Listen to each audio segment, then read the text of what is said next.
Okay, hello everyone. I've got with me today Tom Hayes. I'm sure Tom needs very little introduction. He was exonerated by the Supreme Court recently, having been wrongly convicted of offences related to the Libor rate. Now, we're going to discuss this and we're going to discuss Lucy's case. And for those of you who don't know too much about finance, Tom is going to explain some of the technical aspects of this as well. But firstly, I'd just like to say hello to Tom and thank you for joining us.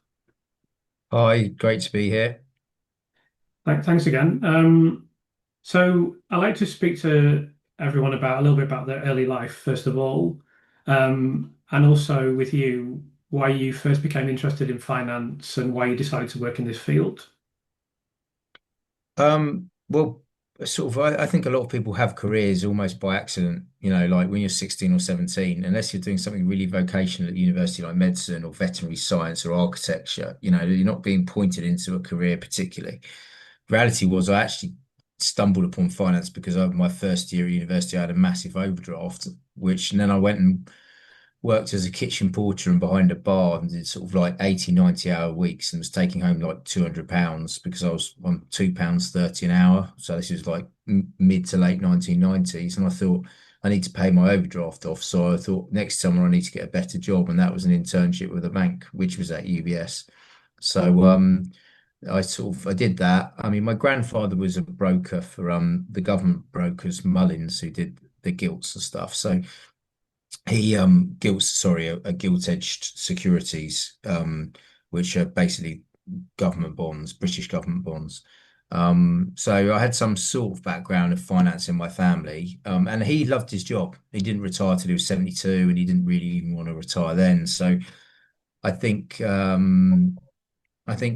recognised that. But I mean, broadly, it was just initially just because I needed to pay my overdraft off, and then got offered a job, and sort of went from there. So I'd like to say I had a lifelong ambition to go into financial markets and so on and so forth, but I didn't really. It happened to be something that suited my skill set when I found myself within that domain.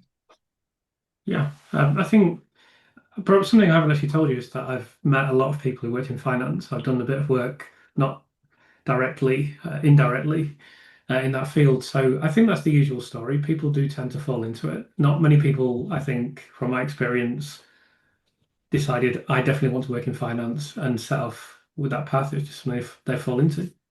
Um, so can you tell us a little bit about your background, in terms of what your work involved and a little bit about your career, how it developed? Well, I traded. I was what's called a market maker. So that's someone who provides prices for people who want to trade. So a buy price and a sell price. I mean, in reality, it's not a lot different from being a used car dealer. You buy cars from people who come want to sell them to you, and then you sell them to people who want to buy them from you. And you take the spread in between, and you run risk because sometimes your inventory might be very large, and you might have loads of cars, and sometimes you might not have enough. So you take it's a little more complex than just a used. I mean, I'm simplifying it, but basically the thing that I bought and sold in inverted commas was financial derivatives, and a derivative is a financial contract, the value of which is derived from an underlying asset. So I might have an agreement with you to buy gold at a certain price in a year's time, which I'm legally obliged to fulfill that contract. If gold price rockets, my that contract's worth some money to me because the gold price has gone up a great deal, and I've got a price to buy out which is a lot lower. If it plummets, then my contract is worth nothing to me. In fact, it might even be worth negative because you then have the obligation to make me purchase the gold at a price that's a lot higher than the prevailing rate in a year's time. So the value of that contract's fluctuating, but it's fluctuating based on what the underlying asset is doing. And my underlying asset was interest rates. And you might wonder why people have interest rates as an underlying asset, but anyone who has a fixed rate mortgage is effectively has opened an interest rate derivative contract because they're basically taking a fixed rate and they're swapping the variable rate for it. If the variable rate goes down loads, they'll be annoyed that they're paying the fixed rate, and if the variable rate goes up a lot, they'll be thinking, "Thank God I'm paying fixed." That's called an interest rate swap, where you're swapping fixed for variable.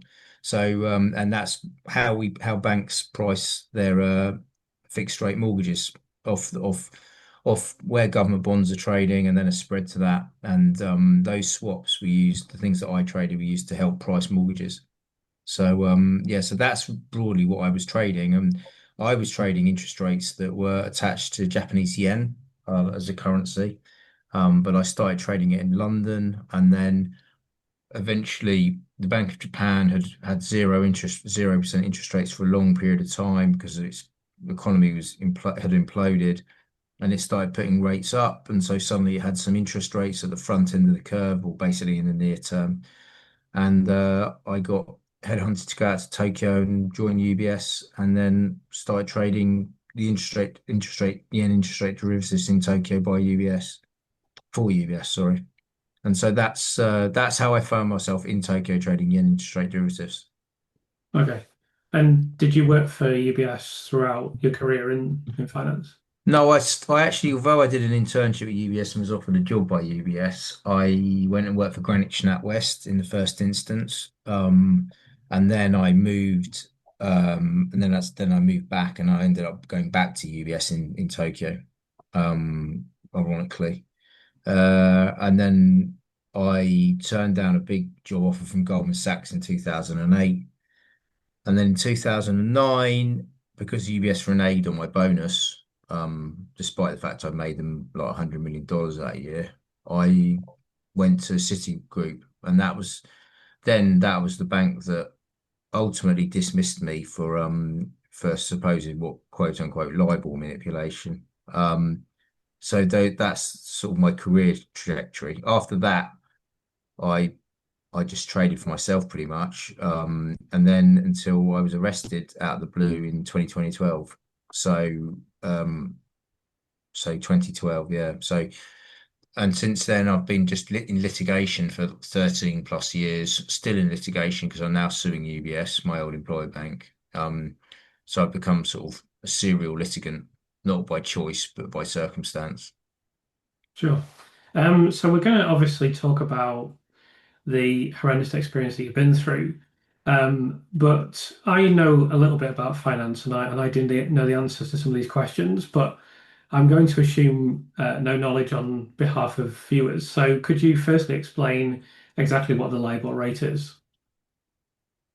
It's a benchmark rate, and it's designed to reflect the cost of interbank um, borrowing, like how much it costs one prime bank in the city to borrow from another prime bank in the city.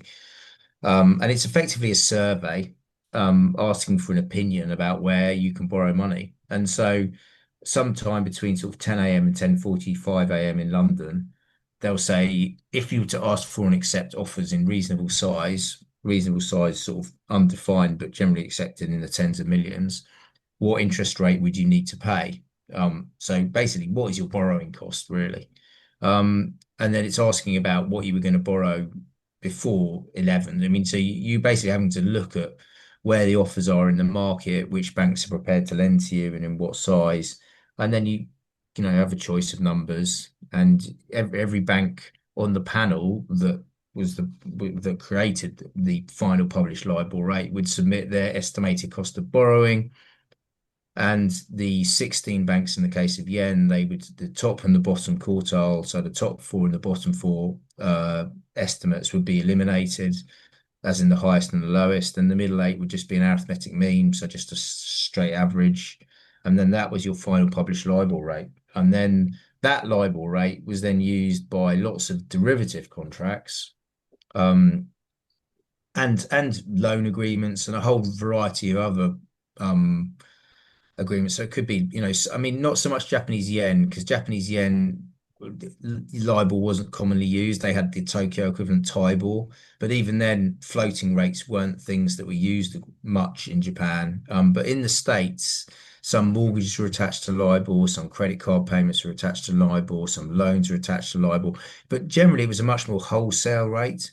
It was something that occurred commercially. So, you know, it, from my point of view, anyone in the UK would be entirely unaffected by what 3 month Japanese yen LIBOR was going to fix that on any particular day or was going to be published out on any particular day. So, but what it did is it allowed the city to have these derivative contracts and, create financial products for big firms who needed to hedge their interest rate exposure or wanted to swap, interest rate exposure between currencies and so on and so forth. And so that's why it was created in the 1980s. And it was obviously at that time it was very small. It only referenced a small number of contracts, and then as we moved into sort of more digital age of trading, it became much more heavily used product. Traded heavily on the Chicago Mercantile Exchange, which is like the US slash world's biggest exchange traded um, exchange to trade on. And so that is effectively what Libor is. I mean, like I said, Tokyo had a Tokyo interbank offered rate. There was the Hong Kong interbank offered rate. Euribor was the euro equivalent, which was set up and based on Libor by the founders. So yeah, so there were a variety of benchmarks, which all was, Libor was for dollars, for yen, for sterling, but then there were other benchmarks that were specifically in the home countries of whoever needed the benchmark. Yeah, that's great. I should probably just clarify as well that LIBOR is an acronym for the London Interbank Offered Rate. Um, so we don't want to get into too much technical financial information, but I know that you have maintained that what you were convicted for was routine and standard industry practice. So could you explain that to us lay people? Well, as I alluded to earlier, I think one of the biggest misconceptions about all of our cases was the idea that we were going around lying about the borrowing costs. We were going around falsifying what we or another could borrow for. And the system undoubtedly was hugely conflicted, because you're asking the bank to contribute a rate, which is going to basically lead to a published rate where it's got huge, pecuniary interest in what that number is going to come out as. And every person, so I mean, I was a trader, as I alluded to earlier, but the person on the cash desk who chose the rate and submitted the rate to the British Bankers Association on a daily basis was part of their job was as a submitter to submit the rate. Now, all of the submitters all had commercial positions because they all traded things where the rate settled had an impact on their own trading book and their own desk.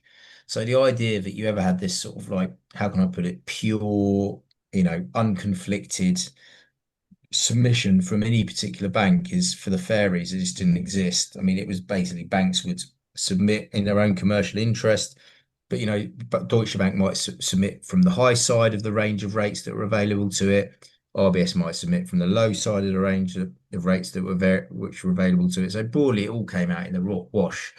But I mean, and generally, when you're submitting a rate, you'd have a choice between like 5.21, 5.22, 5.23, 5.24. Anyone who's gone and asked for a mortgage, gone and asked for a credit card, gone and asked for a personal loan will know that if suddenly someone stopped them and said, well, where can you borrow at? If you ask for a £5,000 unsecured loan for 5 years, they'd say, well, I've got a number of rates. They could choose one of the rates.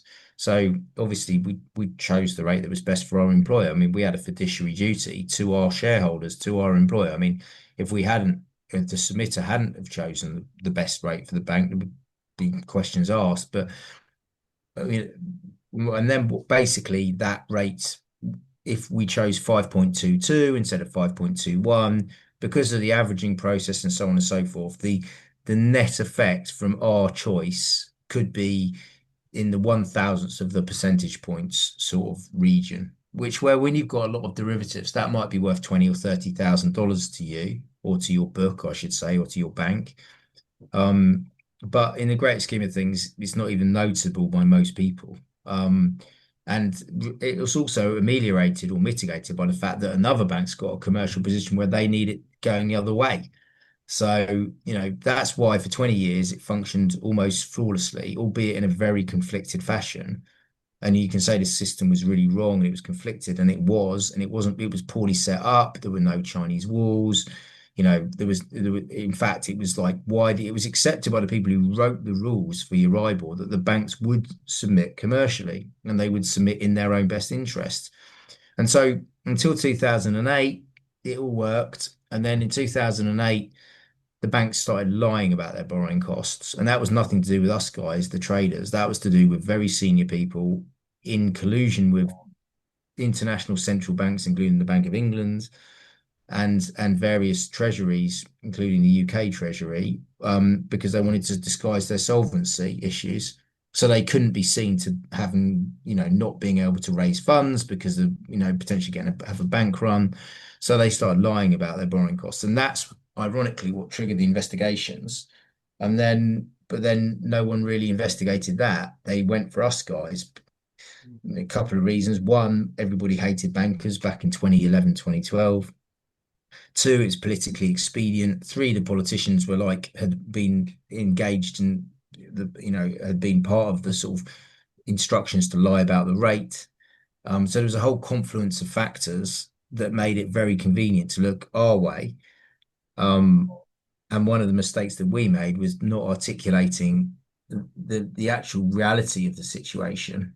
And that one of the frustrating things for us, I think, was that the financial press, like the FT at the time, for example, was so egregious in the way they reported it, rather than actually understanding the way the benchmarks were set, the way the rates were chosen, the fact that there was no falsity. I mean, because that was the key thing, there was no falsity. And that's why, in the end, they had to do what they did legally to us, which is a whole nother story, to try and basically turn what was a true rate into a false rate, um, without it being numerically false, because they couldn't prove numerical falsity because it wasn't numerically false. And you can hate the system and you can say it was conflicted. And did we game the system? Well, the system was what the system was, but we got the blame for it. So that was a very long answer to your question. I It's apologize. a good answer. It's a good answer because I didn't know that much about it, to be frank, and I understand better now. So that's really good. So anyway, you think you're leading what would appear to be a very good life. You're certainly not earning £2.30 an hour anymore. You've happy, everything's going well for you, and then suddenly you realise that something's about to go very wrong. So what exactly precipitated this? Um, well, I got told there was going to be investigation at City, and I wasn't really worried about it, because I didn't realize at that time that the SEC was subpoenaing people, to ask specifically about Libor. I mean, I knew lowballing happened, and I knew the rates were just paying crazy wrong, but wasn't us. We didn't do that, and I didn't think, I literally thought we had nothing to worry about. And then it was only when the investigation started, when my ex-wife said I needed to get a solicitor, but I spoke to my boss and to the CEO of Citigroup Japan, and they said, look, this is a box ticking exercise. You're not going to lose your job. There's nothing to worry about. And the fact I wasn't suspended meant I didn't think there was anything wrong. And that, now looking back at it, it was a very clever move from them not to suspend me, because had they done that, I would have lawyered up. Um, So, I did all the interviews, and then in the end I ended up being dismissed for gross misconduct. But then City paid me $3 million to go quietly, partly because when they fired me, I said, well, the CEO who actually fired me was complicit and involved in all of this stuff. And I said, well, you're involved in all this. Why am I getting a sack? How much are you going to pay me? They sent me out the room for half an hour. I came back and they said, okay, here's $3 million, go away quietly and have a standard reference. And that's why I never took it up. I probably could have taken it up in Japan, because it's so hierarchical. As soon as I could show that my managers knew, and I could show that, um, it absolves you of all blame in Japan, because it's because of that hierarchy. I could not have been fired, and I could have taken them to an employment court, but they paid me to go. They gave me a standard reference. I was just going to get another job. I had lots of people who wanted to hire me, but I didn't, even at that stage, I didn't quite realize the seriousness of it, because I remember telling people in the market I'd lost my job because of this, and they said no one loses their job because of that. There must be some other reason. They literally would not believe me. Um, and so, but even then, I didn't really realize the significance of it. And I went to New York. I was offered a job by Bank of America Merrill Lynch, and then in the end, UBS rang them up and told them not to hire me. So I didn't get that job. But I still thought, well, give it a year. All of this thing will have blown over, and I'll go back to work. Um, so that was sort of early 2011 because I lost my job late 2010. I came back from Japan. I came back to the UK. And then I was waiting for it to blow over, but rather than blow over, it became a bigger maelstrom. And then I suppose when I started to realize it was really quite serious was when 2012 Barclays settled. They were the first bank to settle globally. And, you had all these politicians standing up in Parliament talking shit. Sorry, excuse my language. They didn't understand what they were talking about. Some guy called Clive Efford MP saying what I did was akin to treason. People saying these people should be in prison. It was an awful situation to be in. This is all sub judice. It's before any trial. They're all protected by parliamentary privilege. You know, saying these people should be in prison without actually fully understanding any of it. But there was just that's where this misunderstanding, which was perpetuated by the Serious Fraud Office, not corrected because we were told not to talk to the press, was that we had lied about rates. And everybody was outraged because they thought we were lying about rates. No one said, one, they didn't lie, and two, the rate they submitted might have moved an interest rate benchmark by 1/1000th of a percentage point. If I'd done something really wrong, the Japanese would have prosecuted me, but they didn't even sanction me on a regulatory basis. I mean, I what I hadn't even done anything on a civil basis where I was going to receive um some sort of disciplinary measure, some sort of censure. Um, so it was yeah, it was that sort of, I suppose, when I began to realize it was a bit more serious. But even then, I hadn't heard anything.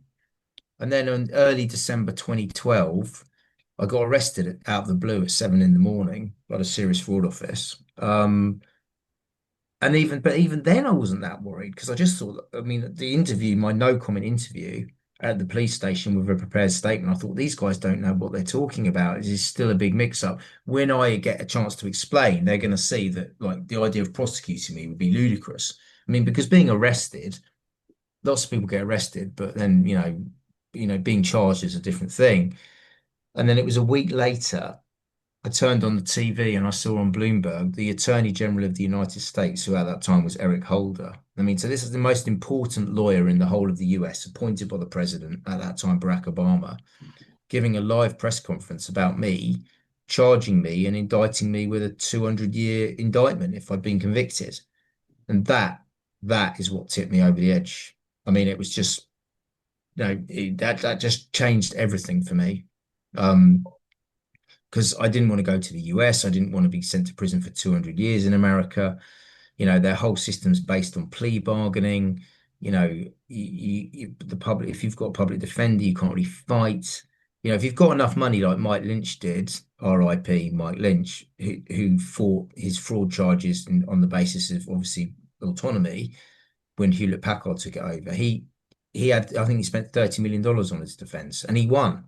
And I think if you've got enough money, you can win over there. But for most people, even though I was wealthy by ordinary standards, I couldn't, you do not realize how much these things cost until you're involved in them. And I obviously had a US case and I had a UK case because I hadn't been charged in the UK at that point.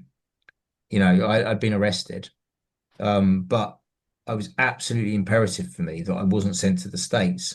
And the only way I could really guarantee that was through double jeopardy protection, which is basically where my criminal case is dealt with in the UK, and then they can't extradite you because your criminal case is dealt with in the United Kingdom.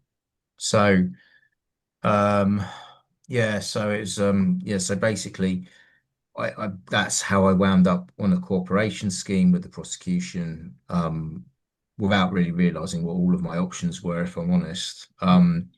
Because you just at that point, I literally had a nervous breakdown, and you're not sane of mind, um, and it's hard for people to really put themselves in your shoes. But I was facing 200 years, which is a natural life sentence. I was scared. Like you don't know what to do. You're throwing large amounts of money at lawyers, and even then, lawyers, even well-paid lawyers, can be shit. And now the knowledge I have now of how the legal system works would allow me to cope or navigate through that process in a far more sensible and um, inexpensive way. I could be much more frugal and get better results. But when you don't know what you're doing, you're floundering. So I suppose the US charge was most definitely when I really, really, really just it hit me. The severity of it, the length of the indictment. Um, So with also, with regard to that, obviously it's very difficult for almost anyone listening to this to imagine what it's like to turn on the TV and see these high-powered people indicting you almost. And it's understandable that you'd have a big psychological reaction to that. So I'm sure you've seen people say about Lucy that, oh, she should have presented differently in court. And, she's obviously going through everything that you've been through. And then on top of that, she's being accused of harming babies. Um, so, I mean, how do you feel when you see people say, oh, she was too monotone in court, or she didn't speak, how do you feel when people say that? well, anyone who thinks I had a hard time, eh, basically, Lucy's had it way, way worse than me. For a start, she was remanded. That makes it virtually impossible to defend yourself when you're on remand. You're in that prison environment and not a nice prison environment. She would have been in a maximum security prison waiting for her trial, surrounded by some of the worst people you could ever imagine.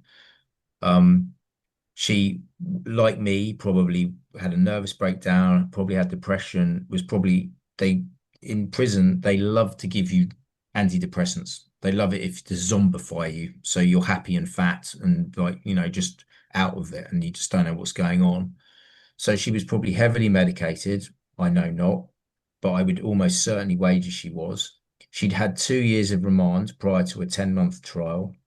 She'd, sat through a 10-month trial and was going to spend weeks in the witness box like I did. And she had to talk about, the most horrendous thing she was being accused of and do it in a way that didn't appear to be callous because if those babies, and I believe they did, died of natural causes in the main or suboptimal care from the hospital, then you've got a whole load of grieving parents who are victims as well in this case, in my opinion, because somebody, rather than let them grieve in peace and get on with their life, has then turned around and told them, oh, by the way, someone killed your kids. Now, in the case of some sort of suboptimal care from the Countess of Chester Hospital, that may well be a contributory factor to their death. But for a lot of them, they weren't murdered, and it was just terrible luck. But this is just like a continual thing for them of this grief and suffering. And Lucy being told, like you should present like this. I can tell you that not being on antidepressants at the time, living at home at the time, being scared, but not so scared because I was under the impression that if I lost my case, I was going to get 6 or 7 years. So I'd do 3.5 years in prison in the UK, which isn't nice, but you can do it. I mean, I ended up getting a lot more than that, but that's a different topic of conversation. But when you're in that situation and you have that pressure on you, and you have an aggressive KC cross-examining you, um, and it's difficult because how do you present? And there isn't a right way to present. This notion that there's some right way to present yourself. Oh, the point is if she's been too happy, people have said, oh, she's too happy. If she's too monotone, people say, oh, she's too monotone. There will always be a criticism. If you're upbeat, well, why isn't she more somber? If you're somber, then well, you're not showing any emotion. You're not showing any sort of like you, yeah, you're not showing any compassion and empathy for the parents. And so she's in a lose-lose situation. It's an awful, awful situation to be in. And I mean, like I said, I've been there partly, but nowhere near as bad as she has. And I can tell you that the one time I did have to go to court from prison, was during my proceeds of crime hearing where I went from Belmarsh to the Old Bailey. And it's a long day. They're banging on your door at 5:30 to get you ready to get on the bus to go to court. You're sitting on a bus for 90 minutes. There was a heroin addict on my bus who was defecating himself. And we're driving on this bus through the city of London, and I'm looking out the window at these banks I used to work at, and I've got a heroin addict defecating himself. I've got 12 young black lads who want a joint enterprise charge shouting at each other, you know, and then you've got to get back on that bus. You've got to go back, and by the time you get back, you've had something to eat. You get to bed. It's noisy on the wing. You can't sleep properly on the wing, so she's probably sleep deprived as well. It wouldn't surprise me if she was actually taking sleeping pills right at the time. These are all conjectures on my part, but likely, probable conjectures. Mm. Um, you know, you can't you can't operate sensibly like that. And so, and I mean, I have just but a small experience which I can rely on. Um, you know, you get back, you don't have time for a shower. So, I mean, the 5 days I was at the Old Bailey from Belmarsh, I didn't have a shower for 5 days. Oh, you can wash in a sink with a flannel, and you like how you just, it just infuriates me. And I'd love for somebody to walk in that person's shoes and then make the same comment afterwards because they wouldn't. Yeah, I mean, I agree with every word that you said. And we just to back up one thing you've said, we know Lucy came 5 o'clock in the morning. She left, I think, pretty much, and day after day after day for 10 months. Now there were breaks in the trial, but it's still an extremely demanding schedule, undoubtedly. But let's just return to your case. So let's talk about your experience of being questioned by the police. So the first time you gave what you described as your no comment interview, but then later on they must have been trying to get stuff out of you and cross-examining you in a similar way to they questioned Lucy. So could you tell us, firstly, I mean, did you know what to do, basically? At the point where I was charged in the US, my instructions to my lawyers was I can't go to the US. I need to be charged in the UK. I need to not go to the US. And the only surefire way of preventing that was double jeopardy protection. I mean, I was in this twilight zone where I needed the SFO to charge me to stop me going to the US. Reality was, had I gone to the States, it would have been much better for me because no one went to prison.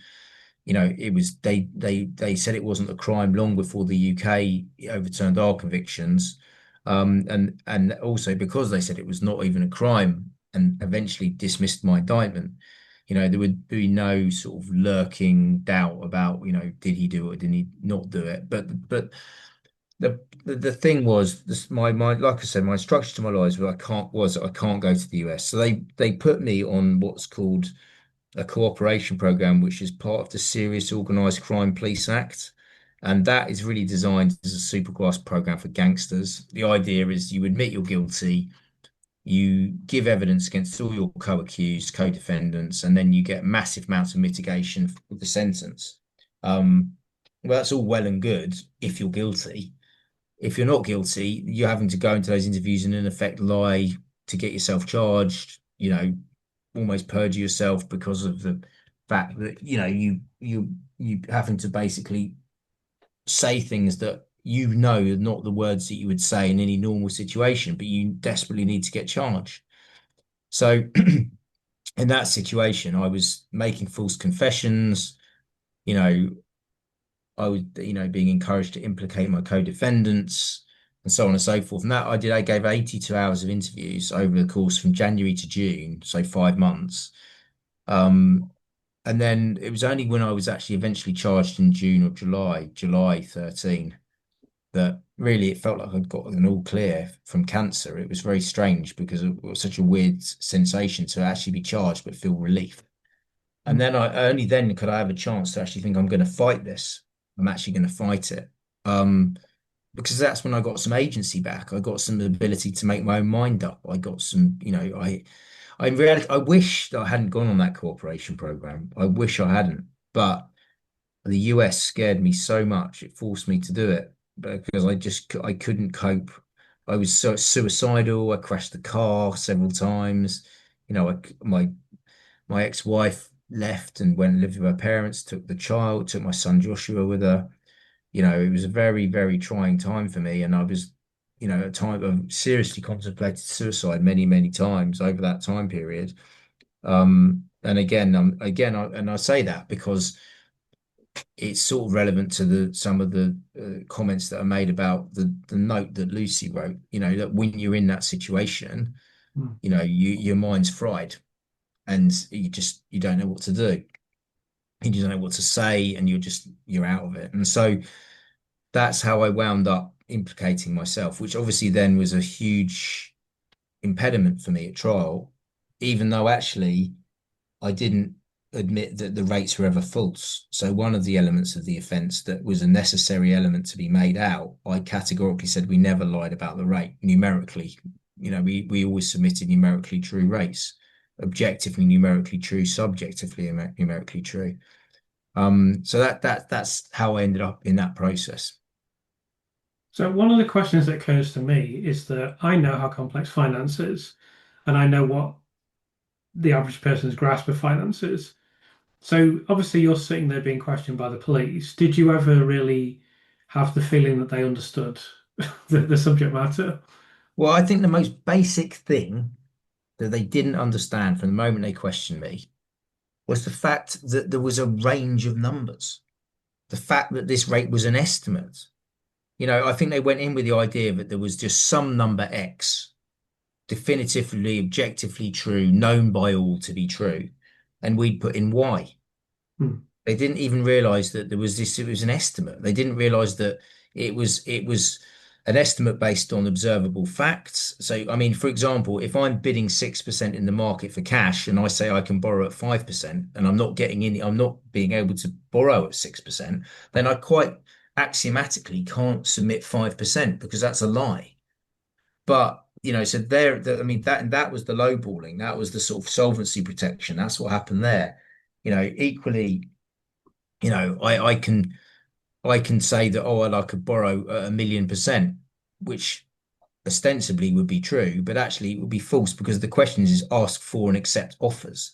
And offers, no one in the market is offering you at 1,000,000% because obviously no one would accept, no one would take that offer. And it's so far out of the market, it's ridiculous. It is possible to lie. And people did lie with the solvency of the Bank of England and the UK Treasury and so on and so forth. And anyone who's interested in that, I'd encourage you to read Rigged by Andy Verity, who wrote a really good book about it. Um, but what they did not understand was we didn't ever submit an objectively numerical false rate. And I think had the zeitgeist been different in terms of the sort of antipathy and opprobrium towards bankers, then you know they might not have actually prosecuted it. I mean, originally the case was sent to the SFO in 2011, and they said it wasn't a crime. Um, and so then it required a whole load of legalese and legal gymnastics to basically, and the common law and judges making up law and rules 15 years after the event to actually be able to engineer a charge that would stick. And a charge that I still believe, it's not criminal in, Canada and France and Germany. France and Germany wouldn't extradite their citizens, for example, because it wasn't an offence at the relevant time. It wasn't an offence in Canada or Japan, in Switzerland, like multiple countries. And then eventually in the USA. So, I mean, although the UK has left the door open to it still being criminal, I still don't believe it's a crime. And I hope that gets addressed in a subsequent appeal here, which it might well do. But the um the fact that they weren't aware of the basic operations of the cash market and how that rate came about. And then it was almost like they wanted to put their blind eye to the telescope because as soon as you tell them that, they're like, oh, what do we do? Which is why my trial judge was so egregious because realizing that they couldn't prove falsity, he then suddenly made up a law and a rule 15 years after the event that if we submitted a rate that was advantageous to our employers, even if the rate was numerically true, even if the rate hadn't changed, we committed a crime. So we'd had this retrospective thought crime imposed upon us, where not only was it not the law back in 2005 to 2010, which was my indictment period, it was never the law, but it was like, okay, well, I'm saying this is the law now. And then, by the way, that applied to you then. And if you did this thing where you acted in your employer's interest, which was clear and admitted by me that I obviously acted in my employer's interest, as I was bound to do by my employment contract, then I was breaking the law. So, yeah, so sorry, that was a bit of a long way of answering your question. Well, I think it's interesting because something that, having studied Lucy's case, obviously, as well, is becoming increasingly clear to me that it's very difficult for the police to investigate these things. You know, the society and is becoming more and more complex, and a lot of crimes are just, did you ram raid this shop and steal money out of it? No. Well, we've got this CCTV footage that says that you did. Um, but when you get a case like this, where it's a lot more nebulous, and it requires very specialist knowledge and expertise. And I would question whether the people doing the questioning really have any understanding. And I think that's a major problem. And I don't even really have a good solution to that problem. But it's clear to me that there needs to be specialist teams somehow recruited so that they can investigate these complex cases. So I don't know if you have any thoughts about that. Well, I mean, there's facts and standards, and the jury, a lot of the time, murder, was there intent to kill? That's the difference between murder and manslaughter. And so people are asked to make judgments based on facts, evidence about standards, as in people's states of mind. My case became a morality trial rather than a criminal trial. The jury were effectively said, well, was this guy honest or dishonest, having been told as a matter of law that what I did was dishonest. Um, and so, they were directed to find me guilty. I mean, I know less about Lucy's case. I haven't read the transcripts. So I'm not in such a position to comment. But one thing I would say is that the facts in Lucy's case, but particularly the way the case was investigated, leaves so much to be desired because the police have a duty to investigate all avenues, including those that lead away from the defendant as well as towards the defendant. And I've given speeches in APPG events, all party parliamentary group events for miscarriages of justice in Parliament about the expert industry that's now prevails. People make a career out of this. I mean, I had an unqualified expert in my case, was paid £412,000, Hmm. to effectively lie, for want of a better word, about, crucial elements of my case. And so therefore you get this, you have this whole expert industry, you have industry, you have shopping for experts. If you're appointed 30 times in a row by the CPS, you know which way your bread's buttered. How often does that expert say, well, actually, no, I don't think you're right.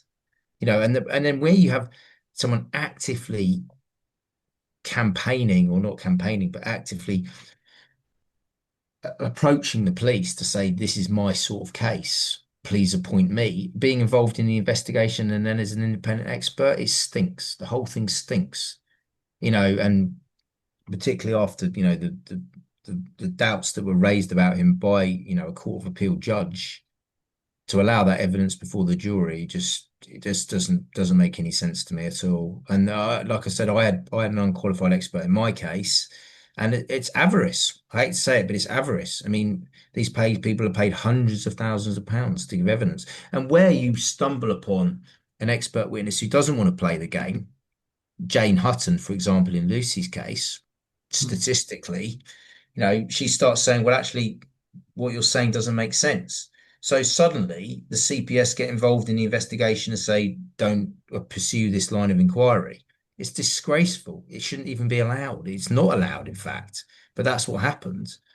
And then you get this mad situation where, having decided that the statistics doesn't support the case, they rely on very sort of basic spreadsheets, and then through that spreadsheet they get statistics in through the back door.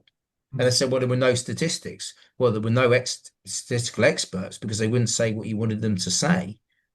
but there was the spreadsheet, and the common denominator argument was probably one of the strongest arguments. Like if you could prove one charge, which in the first guilty verdicts that came out with the insulin charges, well, therefore, well, she must have done everything because she's the only one with an X next to her name.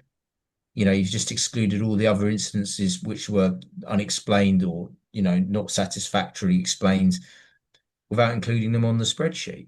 And so anyone who says statistics didn't feature in our trial is just absolutely wrong, but they were featured in a very pernicious, mendacious, underhand way. Yeah, So, yeah. I agree. So you mentioned that your expert witness worked for the prosecution. So were you able to, you're a defendant, you obviously don't have the resources of the police, you obviously don't have the resources of the prosecution. Can you reasonably call in someone on your behalf to act as a witness? So I tried, and people. I mean, I wasn't a popular defendant. I was a banker, but also people. It's a hard thing being facing hostile cross-examination is difficult. Now, one thing I would say is one thing is really noticeable is when that guy was giving evidence, it drove me mad because I knew he didn't know shit about shit.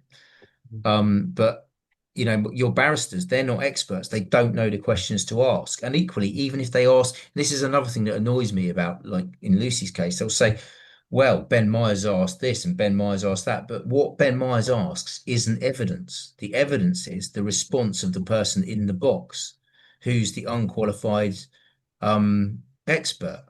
So it drives me mad when they said, well, he was asked about that, or he was challenged about that, and this, that, and the other. But what the KC says is not doesn't go into the summing up. Doesn't say, well, Ben Myers said this to the expert, or that Ben Myers said that to the expert. All that goes in is what the expert, Dowie Evans, has said. And so it's when I was sat there, I thought it annoyed me because my barristers weren't at a level of understanding and expertise to adequately question the expert and just expose the fact he wasn't an expert. And it wasn't until a later trial that his lack of expertise got properly exposed. What made it worse in my case was the prosecution knew he wasn't an expert. He'd emailed them before the trial to say, can I have my expert report sanity checked by a specialist for howlers? You couldn't get more definitive than that. I mean, if you're an expert, you don't need your specialist report checked for howlers by a specialist because you are the specialist. And the fact that, when I then report it to Metropolitan Police, this guy should be prosecuted. They said, well, he told the prosecution he wasn't an expert. They knew he wasn't an expert. So how do we prosecute him? And then you get into this mad Kafkaesque situation where you've got one element of the establishment protecting another element of the establishment, and this is where Lucy's case is really difficult because it's so high profile. In some senses, it's a blessing. No one's going to make it go away because there's enough powerful people, important people who are fighting her corner to make sure that doesn't happen.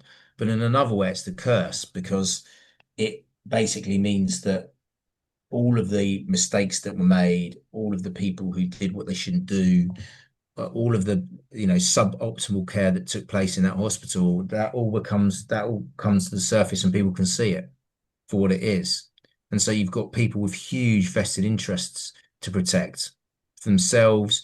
I mean, some people in my mind should possibly face criminal charges in relation to what happened both in that hospital and in relation to the evidence that they gave. And so those sorts of people, like they have huge vested interest in keeping the status quo as it is. And how do you deal, like your question was really relating to like how do you deal with difficult or complex topics in terms of a court case? Um, I really think that experts need to be appointed by the courts, paid for by the courts. So, you don't have this sort of because there is a tendency for this expert appointed for one side is going to contradict the expert appointed for by the other side. So I think you need, two or three experts all instructed by the courts with the consent of both parties that they're qualified, and then they give a qualified answer. And you're trying to break this chain of the industry where people will go to where their financial interest is best suited. So, I mean, that's the only way I can see to get around it, really, rather Yeah, than like this adversarial, we'll appoint one guy, you appoint one guy.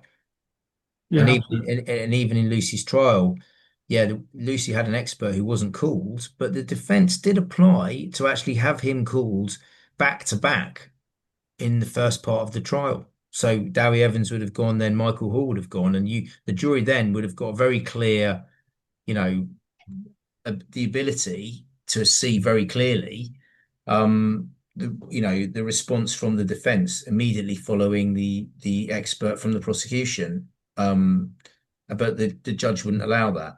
And actually, I think it's much more sensible if you are going to have competing experts to have them going back to back in that way, rather than have someone give evidence and 6 months later have someone give evidence mm, the other way.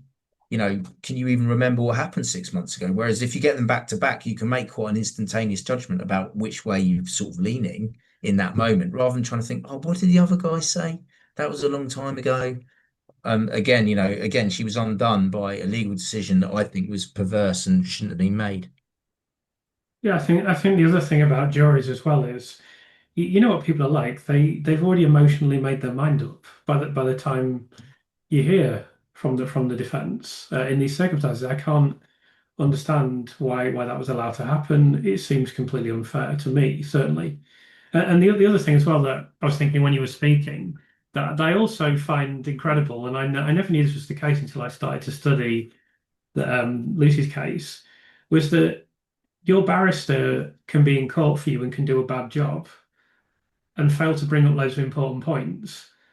And then the Court of Appeal will just say, or the appeal system generally will say to you, well, yeah, your barrister did a bad job. And I know he could have done a good job, but he didn't. So that's it. You don't get any appeal, you don't get any recourse against that. Hard cheese. That just seems I just can't understand why that is an aspect of the system. I know you said your barrister struggled or perhaps wasn't as informed as they might have been.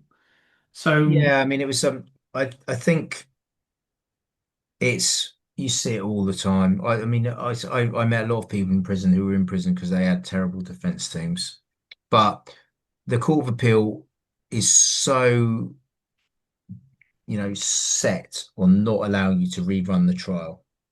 And this is where the fresh evidence for Lucy comes in and how that's going to be allowed, given that potentially the precedent case is Ladd, and Ladd basically laid out the criteria for, when fresh evidence was fresh evidence, was it reasonably adducible at the time? Could it have been called at the time, etc., etc. So this is where Lucy's going to run into some problems at the CACD potentially. And now one of the things is the interest of justice, which I think she'll get over that hurdle on that basis. But poor representation, in an appeal court, the prosecution will say it was a forensic error, it was a tactical error. There's no criticism made of the defense. But the problem is when you criticize the defense, you'd have to waive legal privilege, and that's a hornet's nest.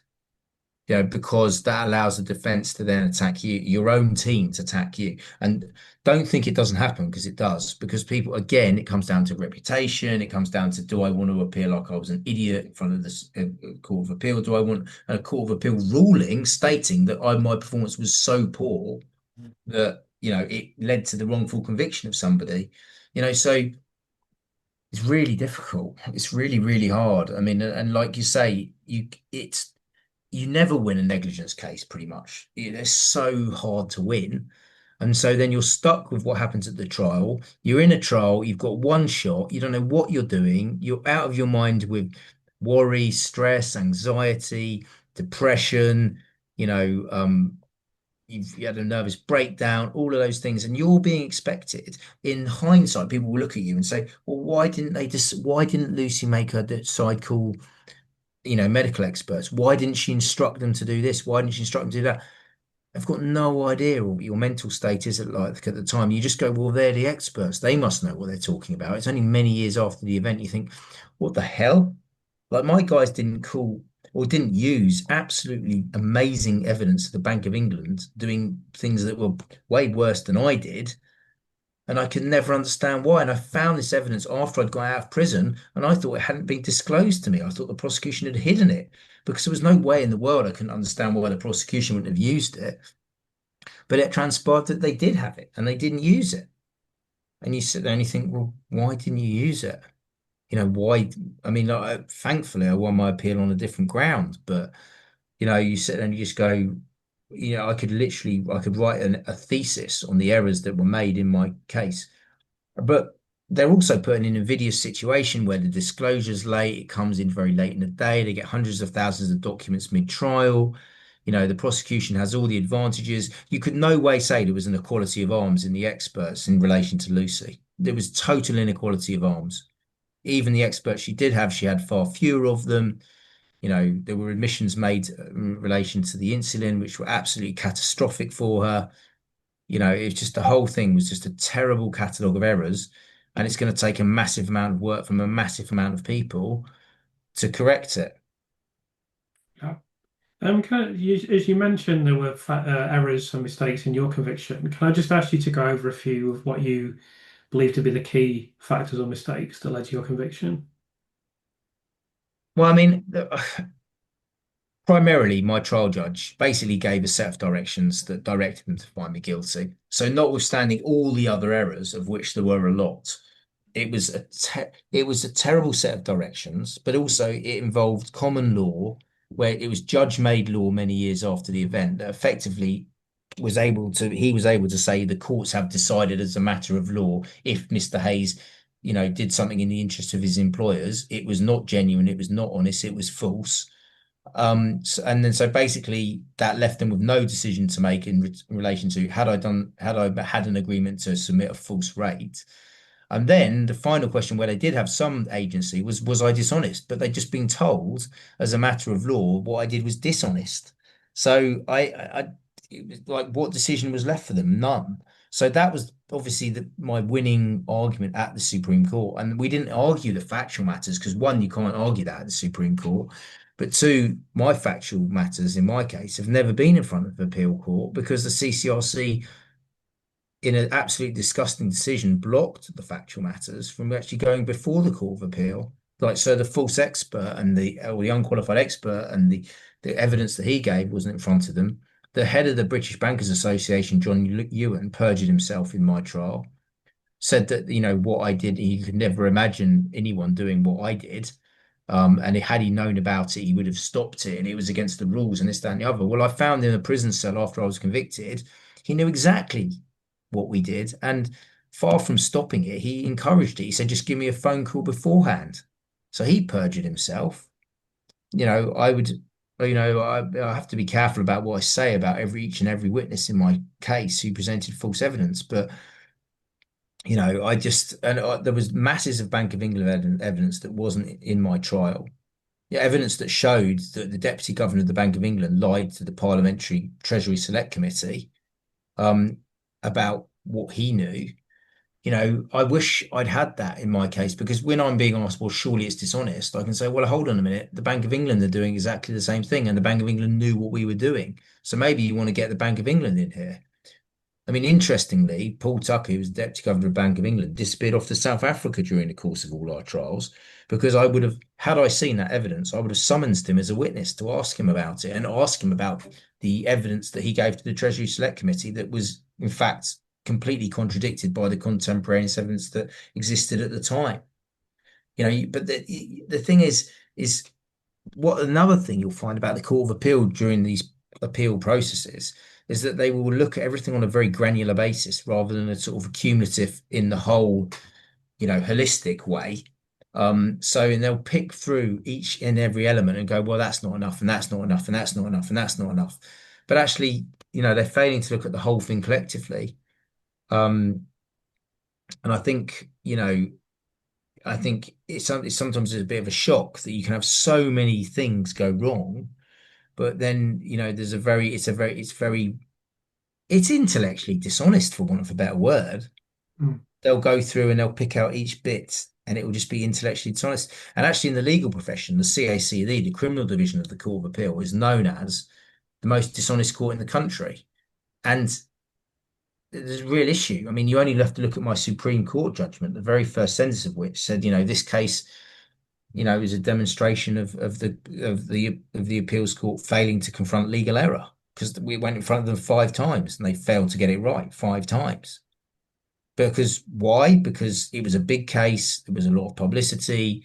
They didn't want, to look stupid because actually one of the major problems of this, alongside, all of the misconduct from the SFO in my case and so on and so forth, was the behavior of the judiciary, in particular my trial judge. And, they don't want to confront that. Again, you go back to Lord Denning in Birmingham 6, if we were to, you know, if we were to allow this appeal, we would open the appalling vista of the fact that the police had lied and were corrupt. But they did lie and they were corrupt. But it was almost like, well, we can't allow that to happen, yeah. Yeah, absolutely. I mean, I agree. It does seem that there is quite strong institutional resistance to facing reality at times. Um, so I want to discuss with you prison. I just want to say before we discuss this that I've agreed these questions with Tom, so he's okay to talk about all these things. But I appreciate this. I don't know what you're going to say about prison, but I appreciate it may be something of a traumatizing subject. So I just want to make clear that we have agreed all these questions. So first question really is obviously you're unfortunately convicted, and you're going to prison. So you're in prison for the first time. The stereotypical thing is you hear the door slam shut. How does that feel? Well, to be honest, the moment the jury came back with a guilty verdict and I was given half an hour before my sentencing, I didn't get a chance to go back and say goodbye to my son. It was sort of a bit of an out of body experience. It's in a strange way, winning this at the Supreme Court, I felt the same as I felt when I got found guilty. Like it wasn't really happening to me. Like I was outside watching somebody else. And then your body is sort of like in this sort of like dream world denial thing where it doesn't seem real. It doesn't seem real. And then suddenly, you know, you live in that way. It's a sort of survival thing that your brain does to you, I think. Well, for me anyway, that's how it happens. And it took me about 9 months. I lost my first appeal was expedited because the jury directions were so bad. I think they felt that the jury directions following mine would be quite different, and then therefore they wanted to cement them. So I had an expedited first appeal within 6 months, which I lost. I think about after 9 months or 12 months, you started to emerge from what I describe as survival mode. You don't learn how to survive in prison. Um, and actually, that's when my mental health in prison got really bad, precipitously bad, because once you've learned how to survive, I was suddenly confronted with the fact that, I'd done a year and I had another 4.5 years of that dystopian hellhole to survive. And that's very it was very hard to sort of confront. I mean, and it's prison time's different and prison numbers are different, so I look at I'll say 4.5 years, and I've got friends who are doing 25s. I've got good friends who are in for murder. Most of my friends who've been in prison were murderers. Because I was in high security prison because of my sentence length. I got 14 years originally. Um, and so 4.5 years for them is nothing. It's like in the prison, there's an expression called a shit and a shave, which is a very short sentence. But generally, unless you get sort of over 8 years, it's not considered to be a long sentence because 8 years you do four, or you did back in my day before the new sentencing rules came in. Um, and so yeah, it's I that initial sort of door closing, as you say. My recollection of it, I was in segregation for the first 2 weeks because it was quite high publicity case. Nothing compared to Lucy's, but it was high publicity. And it just seemed like it wasn't real. And then it's only when it gets real very much later on, I had a really bad bout of depression, really bad.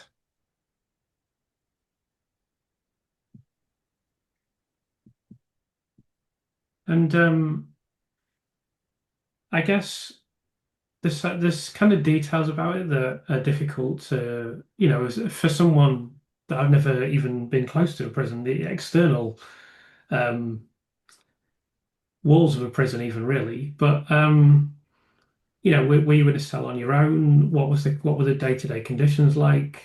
Is it daylight? Depended on the prison really. I mean, I'm Belmarsh. I was in a one man's. I was in a single cell, but was three of us in there. It was severe overcrowding. I was in with two Jamaican murderers who'd assassinated someone with a Mac 10 machine gun.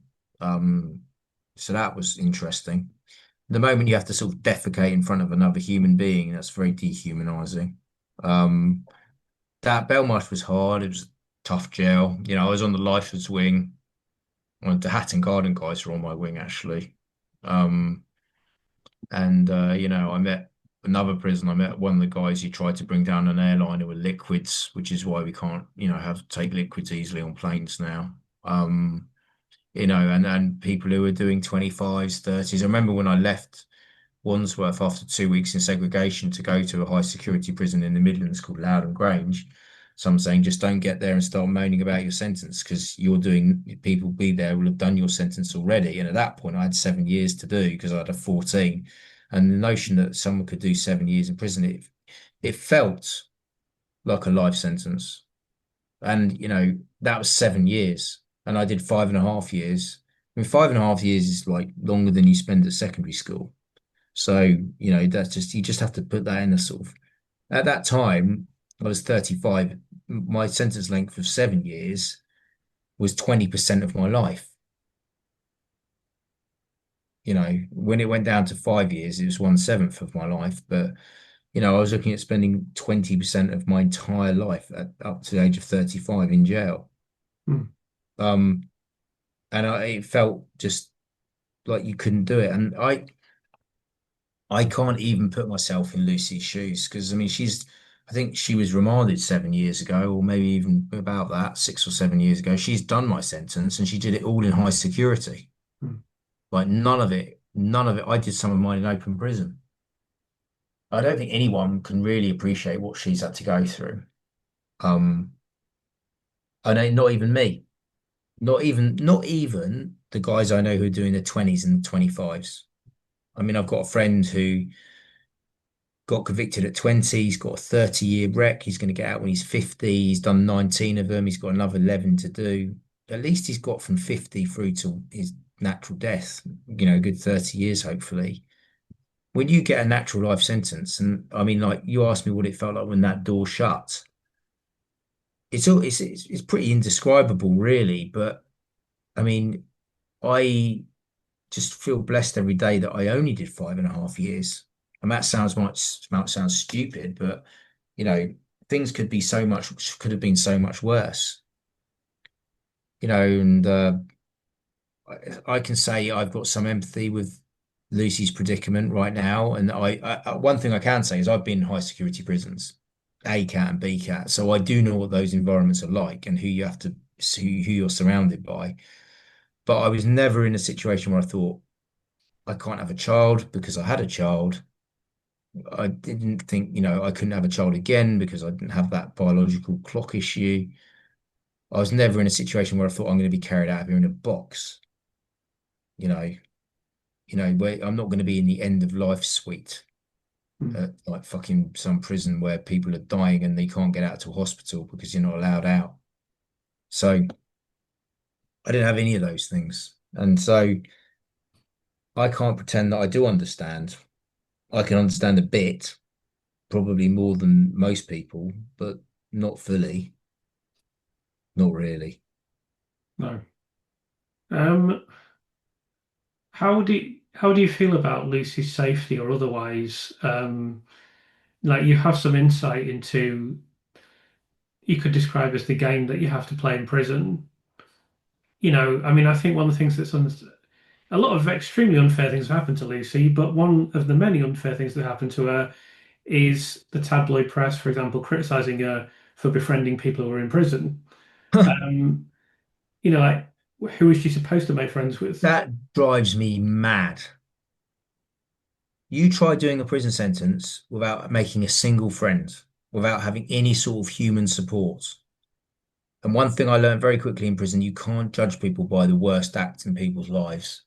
I mean, I say to people, imagine the thing you're most ashamed of. Imagine the thing that makes you cringe when you think about it. Imagine the thing that you've put to your back of your mind and you never bring to the front of your mind because you hate it so much. You hate yourself so much that you ever did that, and you're so embarrassed about it. Well, imagine there was a video screen above you playing that incident for each and every one of you to see everywhere you went. You wouldn't want anyone to judge you based solely on the worst thing you've done in your life. And you have to adopt that attitude when you go to prison that you can't judge people like that because otherwise you wouldn't speak to anybody.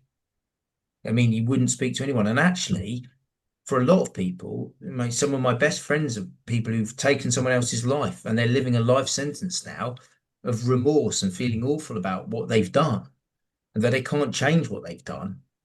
And so just look, prison is full of bad people. That's what a prison is for. But equally, there are some okay people in prison, and you forge real friendships. And I look at, I used to watch Shawshank Redemption many years before I knew I was going to end up in prison. And that friendship forged between Red and Andy Dufresne, that real unbreakable friendship. And what I found when I came out of prison, a lot of my old friends, they didn't really understand me and I didn't really understand them. And I'm still good friends with them, don't get me wrong, but they hadn't been through what I'd been through. They didn't have that indelible thing, that sort of understanding of having shared that experience in the same way that maybe soldiers who go to the front line. I've never had my best friend die in my arms. I've never seen someone blown up with half their intestines everywhere. I can't even imagine those things. But that's why those veterans have such close friendship bonds. And so for me, the four or five people who I made friends who I made inside prison who were really good friends, I'm still really good friends with those guys. In fact, I went for lunch with one of them on Saturday, and I took my baby daughter and I took my son, and he'd been convicted of murder and he served his sentence and he's out. And he's a lovely, lovely guy, really, really nice. And he's been an amazing person, and it makes me mad. In the Daily Mirror, oh, she's playing Uno or some sort of card game with some person who's been convicted of doing something awful. Well, look, when you're in prison and you're trying to survive what is a really traumatic time for you, you need friendship, you need companionship, you need people. I remember when I got stuck in Seg in Wandsworth for the first 2 weeks, I didn't see anyone, and at that time, all I wanted to do was see people. And like the governor would come round to the segregation unit, once in a while, and or he had to come every day actually. And I would just try and talk to him for as long as possible because it was somebody at the door. It was another human being, and you knew when that door shut again and I was on my own in a cell. Like later on, I'd want to be in a single cell. I wouldn't want the companionship. But then I'd had this hugely traumatic thing happen to me and I wanted somebody to talk to, anybody to talk to. Yeah, and like, and then it's sort of like, and then they'll say, "Oh, Lucy's got a cushy job. She works as the librarian." Like, you know what? Jobs in prison are generally all crap, and there's just a different degree of crapness.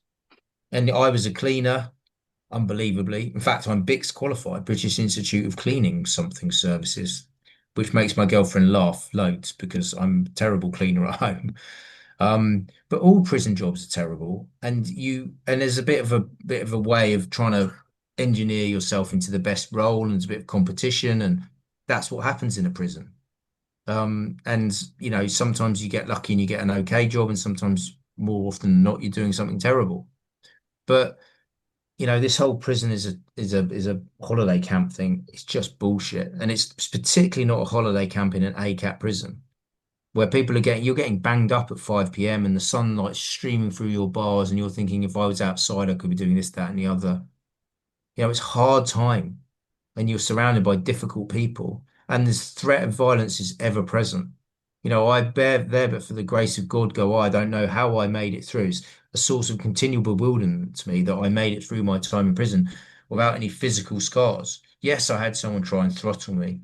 Yes, I was at times in very precarious situations, but I'm not scarred. I wasn't slashed. Wasn't napalmed with hot water and boiling oil and sugar. I broadly made it through physically unharmed. And I just can only thank God for that, really. Um, and so, but Lucy was, Did you witness that type of violence? oh, all the time. All the time. I witnessed extreme violence. I witnessed a guy get his throat cut in the showers at Belmarsh with a tuna tin lid. I don't think I've ever seen so much blood taken away in an air ambulance. Violence is cheap. People getting stabbed with shanks. You know, like but a beating is like relatively minor. There was a guy who killed a child who tried to come onto our wing, and the prison officers told everybody and let them do what they did to him. Just walked off the wing. It's brutal. Prison is a brutal place. Prison is a brutal place. It's not nice to even recount it, really, to be honest. But you get a lot of events that occur. But in a strange way, sometimes you get some hilarious things happen in prison. Like, so I've had some with some of my prison friends. I don't think I've ever laughed so much because the whole situation and the whole circumstances is so crazily mad, and you get some crazy people doing crazy things, not violent things necessarily, but you do develop bonds. And I would be surprised if Lucy came out of her sentence, which she will do eventually, and there isn't somebody she goes back to visit. And I go back to visit, and it's quite triggering walking through, and particularly when I leave the visits hall and I leave my friend and I know where he's going back to and what he's going back to, and there's sort of almost guilt I feel that I'm free and I get to walk out through that gate, and it might be pouring with rain, but when I leave that gate, I'm free, you know. Yeah, absolutely. So I don't know if you have a view on this, but I'm sure you will. There is certainly, it's certainly been reported, and I'm sure that this is accurate, that the majority of people that are serving time in the same prison as Lucy now accept that she's probably been wrongfully convicted. So is that going to help her? Can you reflect on the pros and cons of that situation?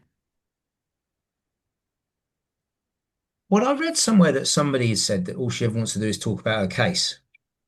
And I was like that in prison. And other prisoners would get annoyed with me because they all I'd want to do is talk about my case. For most people in prison, broadly, they accept they've done what they've done because they have done what they've done. Particularly for me, like, the very, very big drug dealers who were dealing in tons of cocaine. It was a career hazard. They got caught, they're doing their time, they know why they're there. What's bewildering for you when you're innocent is you don't know why you're there. You can't understand why it's happened to you. You can't understand what's happened. You can't understand all the mistakes that have gone on.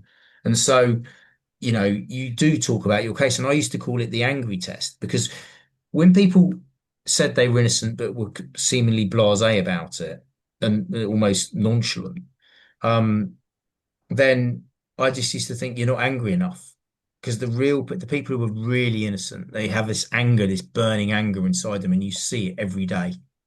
So it was really interesting to read.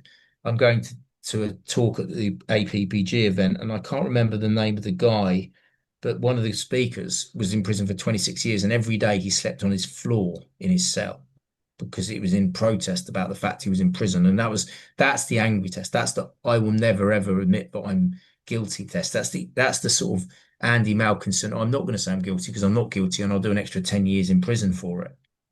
You know, um, and that so she probably talks about her case because of that. And how does and like as I said, I was talked about it being high profile. It's a blessing and a curse because there will be people who will want to profit from the fact that they might be able to sell stories about Lucy. That could be staff, it could be prisoners.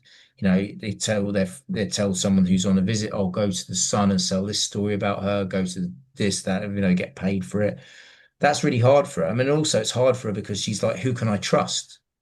You know, is this person genuine, or is this person just trying to sell a story or make a film about, or trying to, get something from me, advance their own interests. I sort of had that in a way because my case had been really high. Well, it was like the first thing on the news, nothing like Lucy's, but it was the first item on the news. I was the front page of the papers the day I was convicted. It was a big case. I when I got into the prison for the very first time, I could hear Channel 4 News playing behind the doors on the wing, and it was the first item on the news. And that's one of the reasons I was put in seg because of it.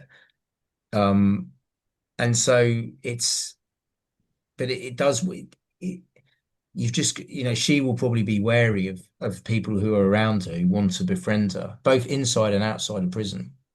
I actually wrote an email to Lucy, and the security department blocked it, even though it was entirely innocent email. And I just said, I don't know if you'll get this email. You probably won't, which of course she didn't. But I said, if you do, I don't know if you'll read it, because I didn't read my post for like over a year once when I was really depressed, about 2 years, 2 years of post just stacked up. And I said, and even if you read it, you probably won't reply to it because you won't have the strength to reply to it, because I didn't. But I knew how much it meant just to read something, even if I didn't reply to it. If I got it and I opened it and I read it, even if I didn't reply to it, it just meant a lot to me that people would write to me. Um, so she'll probably be because of her profile, the prison hates more than anything, the prison hates publicity. They can't stand publicity. Like, and so they will be doing everything they can to try and keep her safe. But largely, your safety is not a function of the staff, it's the function of the other inmates, the people who look out for you. Mm. So I don't know how she's coping. I've never been in a female prison. I don't know if the violence is quite as commonplace. It might manifest itself in different ways, psychological bullying and so on and so forth. In prison, male prisons, it's very physical, like as in people die or get life-changing injuries, or are scarred for life.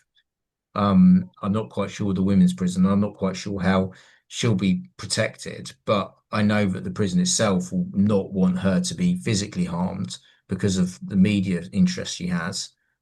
But there will equally be people who will think, oh, she thinks loads of herself because she's so famous, and be difficult with her because of that. It it's a difficult situation. So I mean, I would say from what I understand, she hasn't been physically harmed so far, and I pray that it stays that way.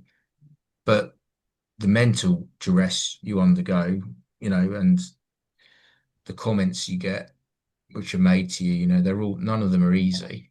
So I just pray that she can find some peace inside that place, because that's where, when the noise and the smell of a wing is very unique, and you don't really know it until you've been on it.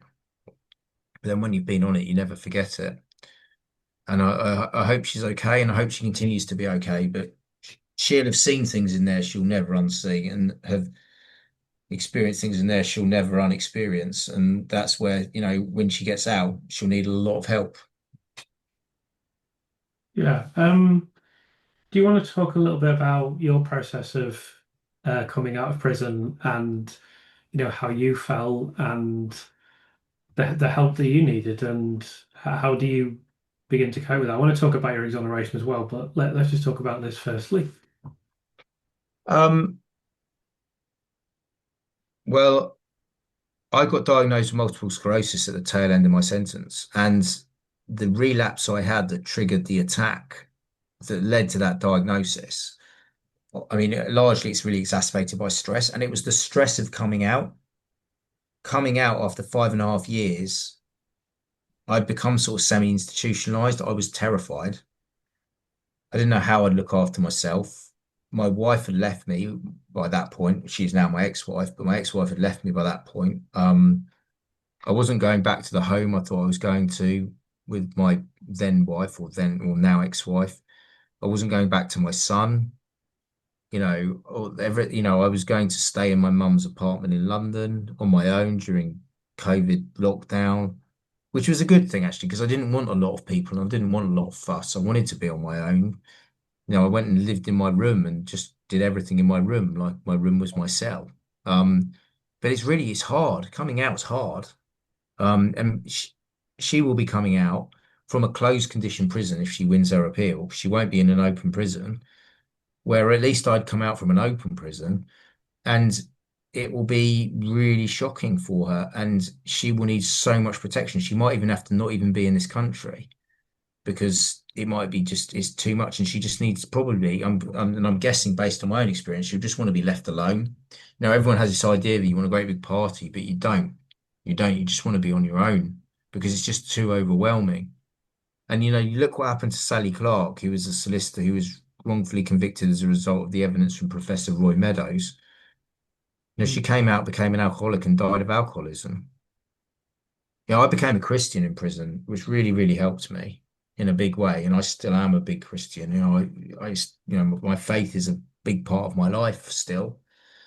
Um, and I don't know how Lucy will deal with all of the demons that she's now going to have, will deal with all of the trauma that she's gone through, will come out and be able to survive and become a functioning human being again, because it took me a couple of years from when I came out. But what has happened to me is but a scintilla of everything that she's gone through. So it is difficult, and it's so paradoxical that this thing that you've wished for the entire time you've been inside, it comes along and it's nothing but this scary scary reality. Um and just having to learn how to do really basic things like cross a road again. So I drove a car again recently. First time in 10 years of driving a car. And I'm absolutely petrified about getting behind the wheel because it's taking a little while for it all to come back.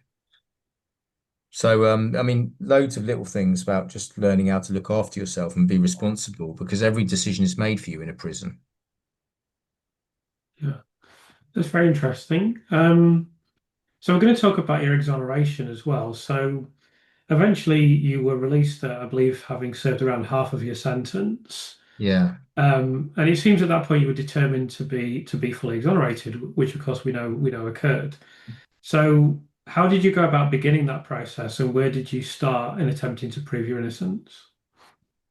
Well, I filed an application with the CCRC at the very start of 2017. So I lost my criminal appeal in end of 2015, December 2015. Filed it at the start of 2017, and they came back with a provisional decision in December 21 after I'd been released. So that was um, almost 5 years after I'd filed, or like 4 years, 11 months after I'd filed.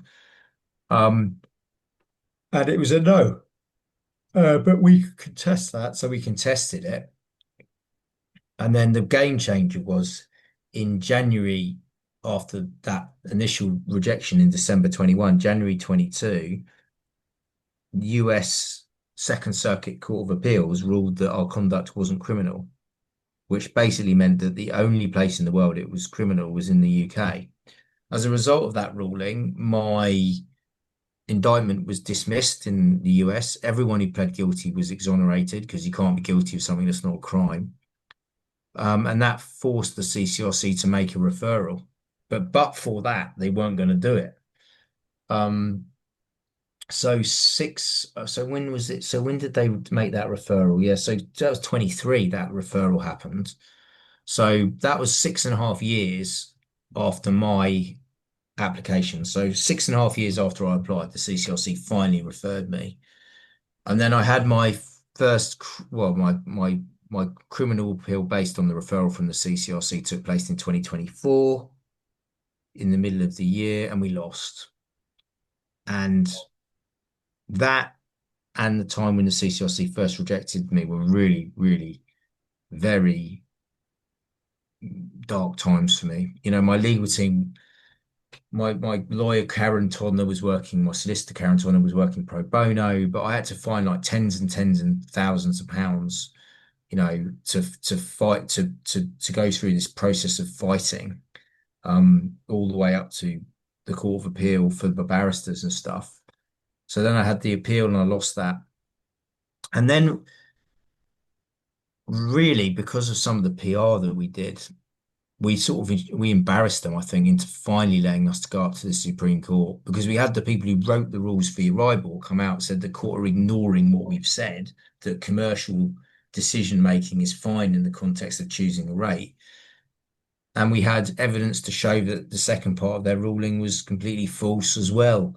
And so the Times wrote a few articles, and then there was an article in the Times law section of the Times that was basically saying, "Are the Supreme Court even qualified to hear criminal cases?" And Lord Reed, the president of the Supreme Court, actually responded with a letter to say, "Yes, we are." And I think at that point, the Supreme Court was basically saying, we should be hearing this case. And we got a certified question, which is the only way up from the Court of Appeal to the Supreme Court. And the Supreme Court can only hear points of law, not points of fact. So it's unlikely anyone who's currently thinking that Lucy's case can go to the Supreme Court is likely to be very disappointed because Lucy's case really is all revolving around fact, disputed expert evidence, and fresh expert evidence. So none of that is points of law, which they couldn't ever refer that up to the Supreme Court. But mine was a legal point based on the jury direction, so it did get up.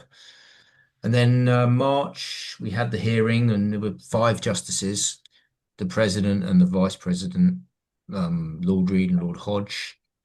And we had three other justices, Lady Simler, Lloyd Jones, I think was one of them, Lord Lloyd Jones. And the main guy, the guy who wrote judgments, was a guy called Lord Leggett. And Lord Leggett was the first judge who actually really understood or took on board the way libel was calculated and the fact it was an estimate.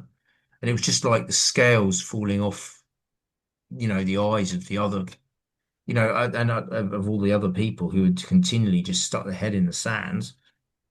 We waited 3 months, and then July, I found out the day before they announced it that we'd won.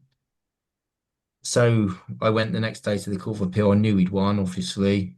And yeah, and then everything went mad for like 2 or 3 weeks, maybe a couple of months even, where I had loads of press to do, loads of interviews, podcasts. I'm still doing podcasts. I'm doing one today, but all for, I mean, the main reason I'm doing it today, because I've largely stopped doing them, refuse to do them now, is because this is, I feel, a semi Lucy Letby podcast, and I want to do anything and everything I can to help Lucy and anyone, in fact, who's been a victim of a miscarriage of justice.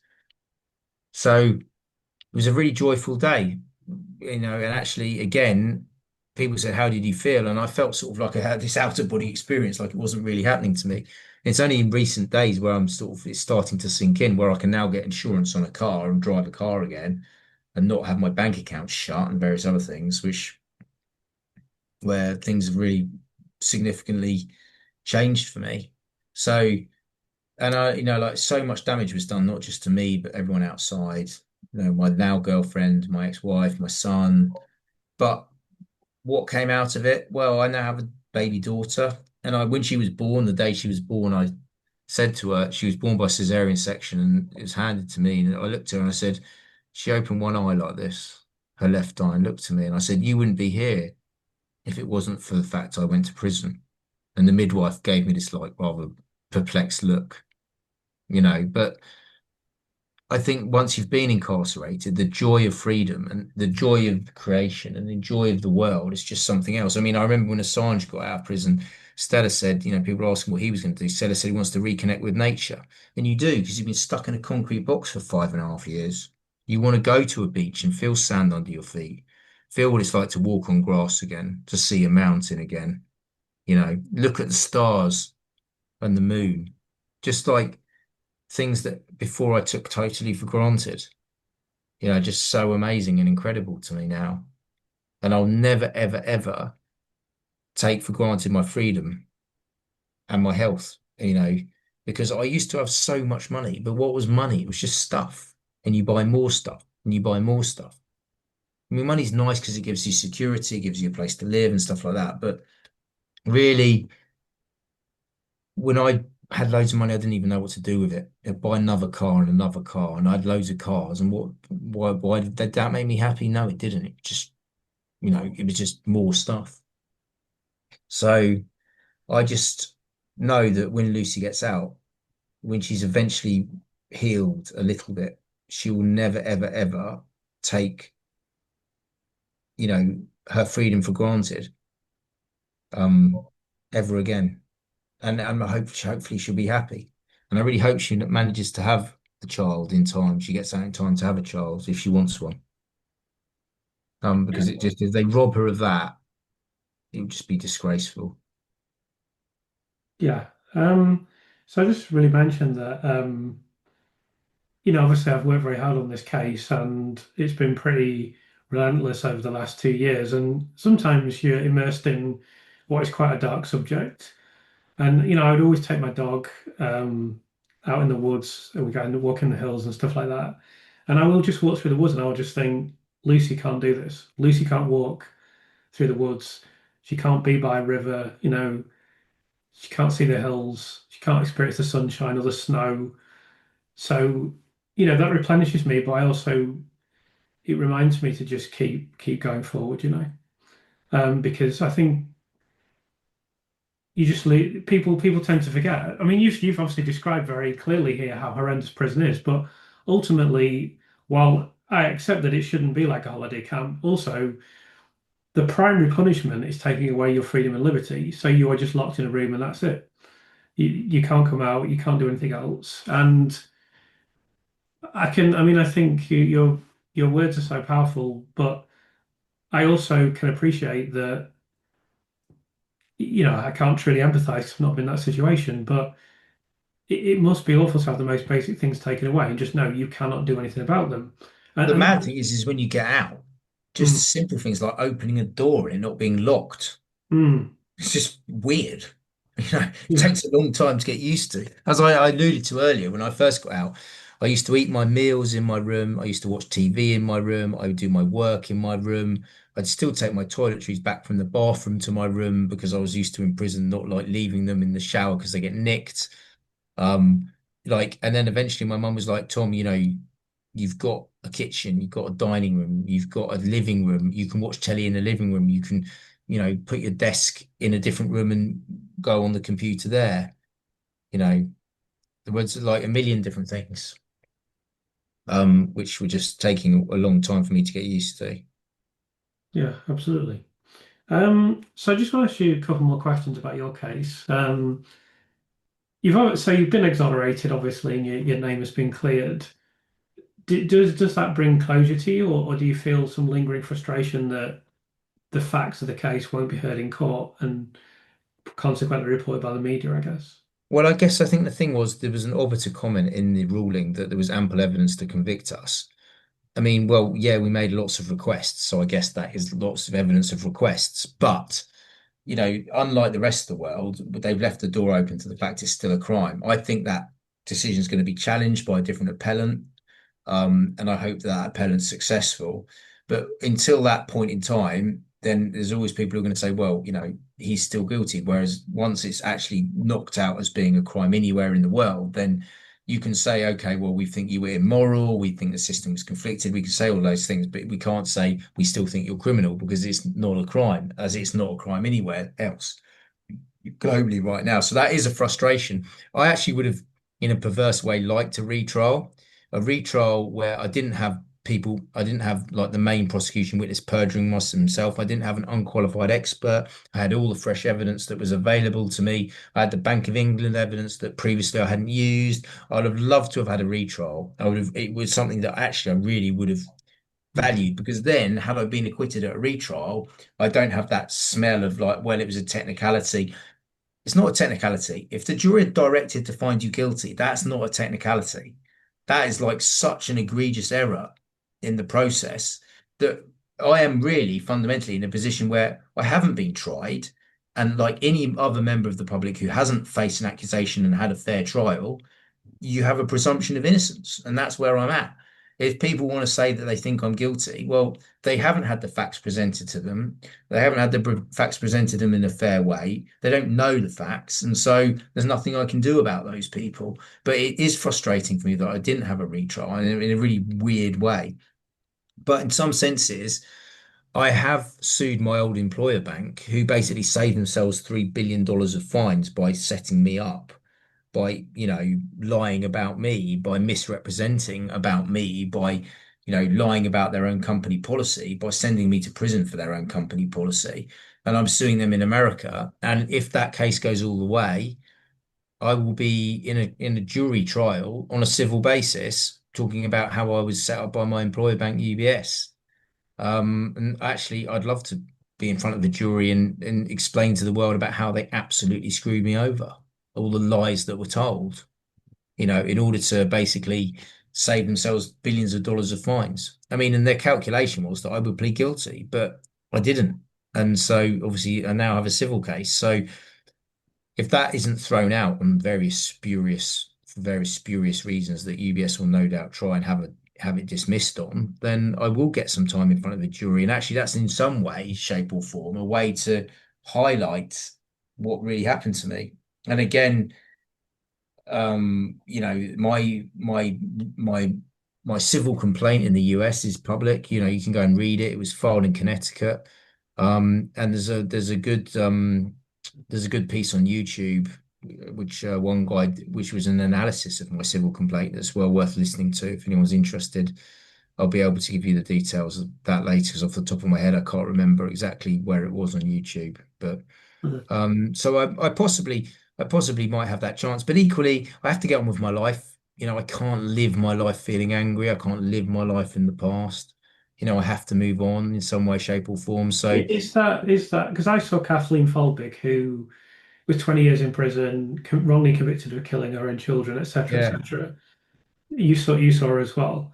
I was astounded, and I don't think I'll ever be able to compute this fully. How a complete lack of bitterness, and just she said, "Well, it's all done. There's nothing I can do about it, so I've just got to move forward." It is. She seemed to. I found it extraordinary, but you can't. is that easy to do? Is that It's no, you go through a process of just anger and bitterness and rage and vengefulness. I mean, I was so angry, and I wasn't a nice person, and it really was difficult. And it's like I'd liken it to like a flower bed, and every now and again there's weeds that spring up, and this managing my anger is like a flower bed, and when the weeds start springing up, I have to go and weed the flower bed to get over that anger. If I don't do it, then I end up being in a bad place, and I end up being bitter and angry. And Nelson Mandela said, anger and bitterness is like drinking poison and thinking it's killing another person, but actually all it's doing is killing you.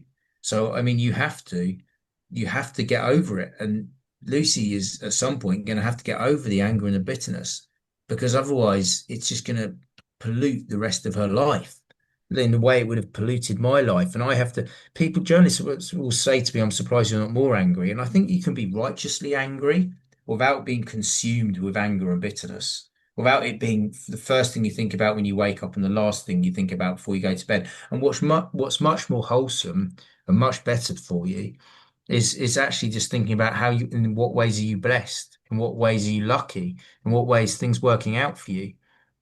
I was driving along the road the other day and just thinking, I'm in a car, I'm driving, and there's a real sense of freedom, like that you have from just driving a car.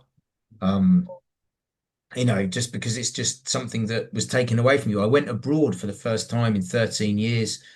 A few months ago, I went to Washington because my case won Global Legal Case of the Year. I went to an awards ceremony on Pennsylvania Avenue in Washington, D.C. Sitting on that plane when it took off and looking out the window, it was just like really magical for me, because it just was really emphasized how I was free, and just like the ability to go overseas again. It's just, these are all amazing things. They're all incredible, and just, I guess, not being bitter. Why would you want bitterness to destroy all those amazing, wonderful things you can now experience? yeah, absolutely. Are you ever recognised out of interest? Oh, sometimes, mainly in the city, in the legal district. I mean, on occasions, I've been on the tube and someone sat down next to me. Well, when I first came out of prison and I attempted to do this thing called internet dating, occasionally people would recognize me on internet dating, but that was mad, because obviously if anyone ever quite liked you, you'd then have to say, "Oh, I've just got out of prison after 5.5 years." And, like obviously I was just not in, I still was that period of time, that first year, 18 months out of prison, I still wasn't in a good place. But then what can you do? Because I'm on Wikipedia. So someone says, "What's your name?" You're like, "Well, great. Now they'll get Googled. Now they know everything." So, like 50% of people straight away are like, "No, we don't want to meet you, you know, Yeah, because of all this. I'm looking for happy ever after, not a load of drama." Well, yeah, you I understand that. yeah, Why, why not? Then you've sort of 25% of people said, "Well, you're not divorced yet." Well, I wasn't, and I get that as well. So I was left with sort of like 25% of people, of whom half like love the fact that you've been in prison, so they're quite a bit Fruit Loopy, and you need to steer clear of them. Um, yeah, it was all a bit of a lesson for me because I'd never done internet dating really before because I'd been married and had long-term relationships, and this was all new and a new thing for me. So, um, yeah, yeah, it was all it's all a bit crazy. but it's the kind of thing that people don't think about. Um, it's an interesting insight into what it's like. It's still not something that I would have really considered, but of course, yeah, it's something that you have to deal with. If Um, I had to guess, if Lucy or when Lucy gets exonerated, it wouldn't surprise me if she ended up with somebody who had been through a similar experience to her. hmm, And it might not necessarily be wrongfully convicted, might have just been wrongfully accused of something they hadn't done or something, or someone who's, who's gone through that similar thing. Because I don't think she's going to need to find a partner who understands what she's gone through or can at least really empathize or try to. And that will be hard. It'll be hard for her to do. Yeah, but she probably won't even be ready for that when she first comes out, I'm guessing. yeah, I think that's a reasonable summation. Yeah. So I'm just going to ask you one final question for today. I want to ask you a question about Lucy. So I know that you're an advocate for Lucy. Could you tell me, and you can say as much or as little as you want to about this, could you tell me your feelings about her case at this point in time? I really think she's almost certainly going to get referred by the CCRC. I think her case is too big and it's too much of a hot potato for them not to refer it. I think that will happen sometime this year, probably in the summer. I think she'll have a gargantuan appeal with loads of experts called. I think that the court will hear their evidence and not reject it as not fresh because simply there's too many of them. The interest of justice test I think, will be met for them to listen to that. And I think they might offer the prosecution a chance to have a retrial if they want. And I don't think the prosecution will retry her because, frankly, they know if she had a retrial, I mean, there are not a queue of experts lining up to support the prosecution's case, aside from the original usual suspects who actually gave evidence in her case. I mean, I think the whole premise of the case has been blown out of the water. Where I think there's difficulty is some of the parents might insist there's a retrial or be very strongly in favour of that. And that I don't know that's a dynamic that I can't really predict, or I wouldn't want to predict it. Um, but at the very least, she deserves a fair trial. At the very least, you know, um, and I'm confident in that trial there would be more than reasonable doubt. But we'll see. Yeah, it's hard for any of us to predict, but you've got more experience than most of us of dealing You with it. have to keep fighting. You have to keep believing. You have to keep hoping. Yeah, Don't absolutely. give up. Yeah. There's like this quote I often, it's just something that Shane Warne said, who sadly died. He's like not a great intellectual or anything, but he just had this quote of saying, never give up, just absolutely never give up. And I always like to quote that to people. It's like one of my favorite quotations. I mean, I kind of would like to share it with Lucy. I don't know if I'm able to, but I do believe she'll be exonerated. I think it's the momentum is building more and more and more now, and there's more and more people. I mean, I get contacted by new doctors, followed by new doctors all the time. It happens almost. It certainly happens weekly, but it happens almost daily now. And I mean, I haven't had a single person with any credentials, with any experience, with any qualifications say, I think you're wrong. Not one, not even one, not even one say this is wrong or that's wrong. So I think it's going to be very difficult ultimately for the court to turn this away. I mean, I'm certain it'll be referred, absolutely certain, but I think things are starting to head in the right way, and the dam may still look strong at the moment, but I think the cracks are definitely beginning to appear. Yeah, it's going to burst soon for Yeah, sure. hope so. Anyway, Tom, thank you so much for joining us today. It's been really powerful. I learned a hell of a lot. Um, it's been really fascinating listening to you. I hope you'll come back for another interview because I've only asked you half the questions, and we always get questions from viewers as well. So we would love to have you back in a few months if you'd like to do it. But I really appreciate your time today. It's been really powerful. I know people will enjoy listening to this. Yeah, I was cognizant that we hadn't got through all the questions. Sorry, I can be a bit Oh, verbose at times. is that fine? Um, Fine. but no, happy to come back. And Yes. yeah, I hope I didn't bore anyone. No, I doubt that. I very much doubt that was the case. I'm just really happy for yourself as well that you're rebuilding your life and you've got a child now and seemingly a happy personal life. And I mean, I think there can be few people that deserve that more than yourself. So I was very pleased to see that. Great. Thank you very much. Yeah, thanks again for your time, and I'll speak to you again soon. Okay.